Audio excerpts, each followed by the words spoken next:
Hey, good morning, everybody. It's Chattin with CHAP. I'm your host, Ginger Wade, and you'll see I am live outside with the sunshine in my eyeballs. So I'm squinting, but at least you're able to see me, hopefully. I have a few minutes here, so I'd like to get in my chat with you this morning. So that's why I'm outside, and I'm at my mom's, and they have chickens, and they come around and get nosy. So hopefully that won't happen while I'm chatting with you. We'll see what happens. This is going to be a fun adventure. So anyway, today we're going to talk about staying connected through the different seasons of your life. I had a friend reach out to me once recently, and she's like, how do you maintain friendships and relationships as your kids get older? I'm finding it's different as my children get old. They become teenagers and have activities and stuff, things going on, that it's harder to maintain those friendships and stuff like that. So that's like the focus of what we're talking about today, going through those seasons, kind of talking about what it's like to stay connected. So my first question for you is, would you describe your homeschool as an island, or are you more like a neighborhood? Do you have mom connections? Do you have friends that you can chew the fat with? You get together and you just talk and life through together? Have you found it challenging to maintain connection as your kids get older and through the differing seasons as you go along? We were built by God for a relationship. God put us in families, first and foremost, so that we would not be alone. So we gain our much needed support and opportunities for service when we're part of communities. Church, and co-ops, moms groups, small groups, community groups, whatever. We're built to be together and things like that. Strong family ties are the most important. I mean, that marriage relationship and those family relationships are right under your personal relationship with Christ. Those are the most important relationships in your life. But we're also designed to be in community. We're not designed to be islands. We're made for community. And not only so that we can serve others, but so that we can be encouraged and give others opportunities to serve, right? So we work together with each other in these community settings. So for those of us who can't live unless we're connected, that would be me. So how do you handle keeping connections in your changing seasons of life? If you're listening to this and you have a suggestion, something that you've done in your life to enable you to keep up those mom connections or those close relationships so that you can, keep focused, keep sanity, right? What are some of the things that you've done? Feel free to share them in the comments. But let's go back through, right? Okay, so we get married, right? And, that's an adjustment. You're adjusting to your husband but at that age, you can still do things with your friends. You go out as couples, double date, or as groups or whatever. You're still able to go out and do the thing and stay connected. So when that first baby comes, though, right, everything just totally changes, because every couple has their own way of parenting and their own goals for how they want to do things. So now you're thinking about bedtimes and feeding times and being exhausted and your body is blah. So, how do you maintain those relationships when that first child comes? So you need time to discover what your new normal is going to be. So don't feel like you got to rush back into the fray, right after your first child is born, because honestly, you need time for those bonds, those young family bonds to form and to be strong. Yes, you're going to need support. You're going to need support from others, but don't expect it to look the same. And it's going to adjust as you and your friends add more children to their families, right? So you have time to discover that new normal. So how are you going to function as a family? What is it going to look like for you? How are you going to handle the bedtimes? Are you going to absolutely be home to go to bed, or are you just going to let the baby sleep in your arms, or all those questions? So once we're on our feet again, we realize we want to be with others. So we might be exhausted after birth and adjusting to a new baby. You're like, oh, I just can't go anywhere. But after a while, we're like, you know what? I do. I want to be connected with people. So what do I do? This is a great season for moms groups. I was part of MOPS when my boys were little.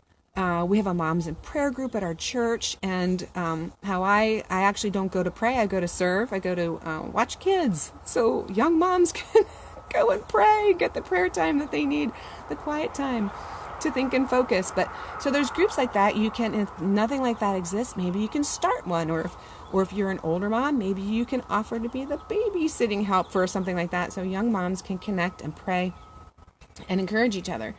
Obviously there's play dates, going to the park, meetups, field trips, all that type of thing, where you can take your babies, you can watch the littles, they can be with you, you can still chat with your friends while you're doing these things, and maintain good relationships with moms, adults to talk to.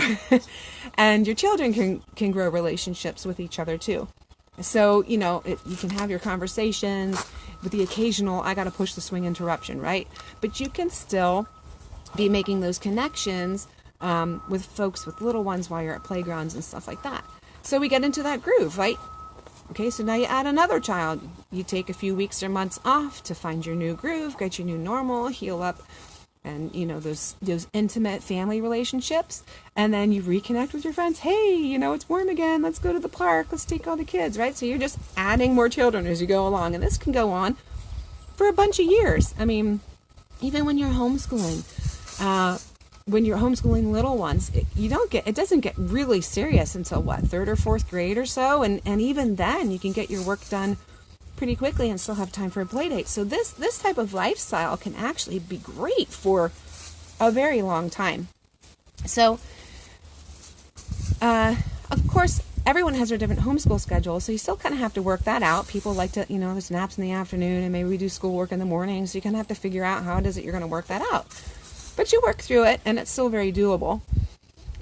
So make it field trips, maybe, instead of trips to the park all the time, or maybe start going to co-ops together, coming up with different learning experiences. But you can still stay connected with moms as your little ones are growing. So and if you need a concentrated time, consider a Bible study. Maybe there's a Bible or something that you can do during church, where there is childcare already provided, where you can connect with moms or pray with moms. So that's as your ones are little. As you get children that grow older and get to be teens, it gets a little different. Partly is because the homeschool load is a little heavier typically, while you still have little ones, but you have this older child or these older children, and they have activities. They've got sports, they've got youth group, they have whatever else it is that's going on. Maybe they're taking classes outside the home. But it just seems like staying connected gets harder because the schedule gets more intense. It's like, how do I work with this? What do I do with this? The homeschool's notching up a little bit. Maybe your responsibilities are growing. If your children aren't taking, here's a chicken. If your children aren't taking classes outside, then you're responsible for all the grading and all the planning and all the things, and the classes are more intense. Wow, they're like all here. I'm starting to be afraid.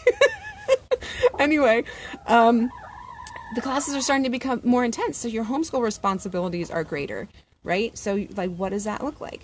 Where did your connection time go? Well, it's easy to be intentional when, I'm going to just hold my things in my lap so they don't start pecking at my hat. When your kids are little, to come up with that intentional time with friends. So you have to plan time. When your kids get older, obviously your first priority is for them, your husband, your home, and making sure that is good. Those relationships are good. But the play dates aren't working anymore because the kids are old enough to just drop off somewhere and you can go get some errands done, right? Or everyone else's schedules are so busy that it doesn't fit for them to sit around at play dates like you used to and talk for 3 hours while the kids are playing. So what are the things you need to consider doing once your kids get to that age and that doesn't work, to be together all the time for play dates? So it might look like mom's nights out. Our co-op always does this. We have mom's night out every few months. We get together and we can chat or take advantage of the women's retreats at church. I had a night once a week for years. Tuesday night was my night.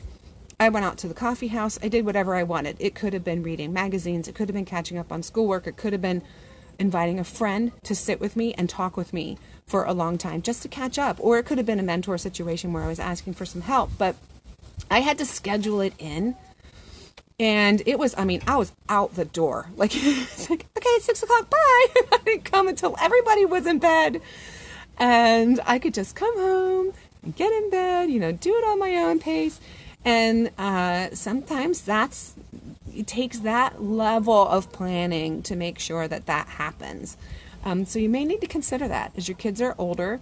They're into other things. Maybe you're dropping them off at youth group, and then you're going away during youth group to meet with friends, and then you come back to pick them up after youth group. I don't know. You have to figure out what it is that's going to work for your family, but it definitely involves being more intentional with planning your time.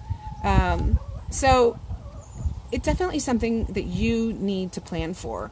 So don't just expect it to happen. It's not just going to happen, because our lives, like, the list is never ending. My husband and I are leading a marriage class right now, and one of the families said, well, there's this never ending list and we can't ever get it done. And I'm like, well, you need to plan the priorities. The list will always be there. Always be there. The laundry will always be there. The dishes will always be there. But the relationships might not. So you have to make those a priority. So as your children are changing, the demands are changing, and your needs are changing. You might find for a season that you really are okay just being at home and focusing on your kids and helping them to be built up in Christ, and making sure that your relationship with your husband is good and you're doing date nights with him. And maybe the friendships wane for a little while, and you know what? That's okay. I do think it's important to get back in there and build those relationships back up. And it might not be an every week thing or an every month thing. It might not be a Bible study, but it could be, like, I have a particular group of friends. We served on the leadership team of our co-op for years together, and we still get together. We get together, at Christmas or in the spring or whatever, just to spend time together. It's like twice a year maybe, and just talk and have a fun time. And maybe really that's just what we can do. But we are intentional in making it happen. There's always someone who's like, you know what, we got to do this thing. Let's do it. Have it at my house, or let's go to this place. And it's not going to happen magically. So it is something you need to put a priority to if you want to do it. Just be open and pray to God about it. Maybe He's got some good ideas for you. That's something new or out of the box, or something you hadn't considered before. And maybe He'll lead you into something different. Oh, they left me. I didn't have any food. So the chickens left me. I'm very happy about that.